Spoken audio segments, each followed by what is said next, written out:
Marquette needs to shake themselves out of a funk in the worst way. The Golden Eagles are on a 3-game slide dating back to their second game of the Midwest Lacrosse Classic. Yes, the last two came against quality opponents, as Robert Morris now finds themselves ranked in the Maverick Media Top 20, and Michigan just hung a 13-12 road victory on. Still, Marquette was essentially non-competitive in both games, as the Colonials jumped out to a 7-0 lead in the first quarter, and Michigan led 7-1 after 16 minutes. Yeah, that's not good. There are a certain amount of notable issues that were working against Marquette here. For starters, Zachary Melillo hasn't played in the last two games.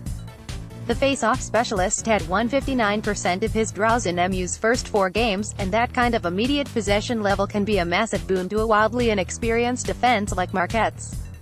If there's a 3 in 5 chance that you're going to get the ball back after you score, or hell, after the other team scores, that takes a lot of pressure off of an offense that's trying to turn into a coherent unit on the fly. It's not exactly bad for the defense, either. Without Melillo, MU has won just 19 of 40 face-offs, which, if you haven't noticed, is under 50%. Things got ever so slightly worse in the Michigan game, as MU was without the services of leading scorer Anthony Orsini. Head coach Joe Amplo said before the game that the freshman was banged up, and that ended up being bad enough to keep him from playing against the Wolverines.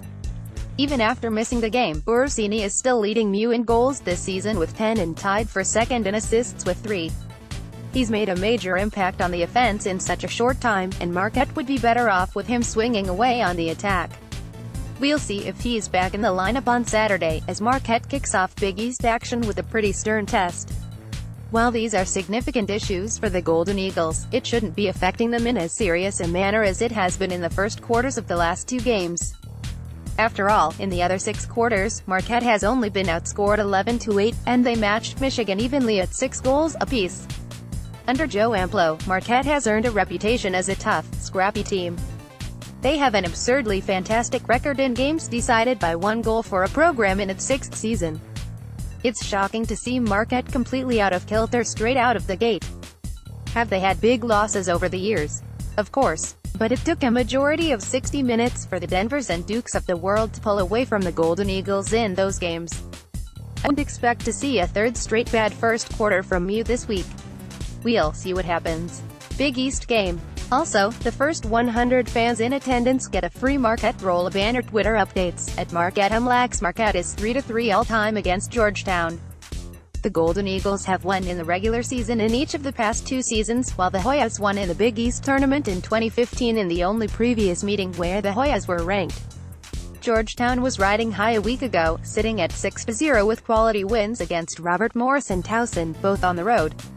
Their great start to the season had them sitting at. And then they got clapped on the road against Drexel. The Dragons scored 7 straight, all in the second quarter, to turn a 4-2 Georgetown lead into a 9-4 Drexel advantage. The Hoyas pulled it within 3, 10-7, late in the third, but Drexel scored twice in the final 64 seconds of the frame and then popped in the first 2 strikes of the fourth to take a 7-goal lead and roll to victory. Quite surprising. The Hoyas have a pair of 20-goal scorers through 7 games, Jake Caraway and Daniel Buccaro. Oddly, they're both tied for the team lead in points at 32 as Caraway has 23 goals and 12 assists, while Buccaro has 1 fewer goal but 1 more helper. Those are the 2 guys that Marquette's defense is going to have to worry about, and that's kind of about it. They've got 3 guys averaging a goal per game, but that's not exactly a list of major threats to hit the net. MU will have to watch out for Craig Burge, though, as he's right in line behind Buccaro and Caraway with 11 assists so far this season. Head coach Kevin Warren has used 4 goalies this season, but 3 of them have combined for 27 total minutes. Nick Morocco is your primary netminder for Georgetown, and he's wheeling and dealing. A goals against average of just 8.55 is a very good number, and he's swatting down 53% of shots on goal.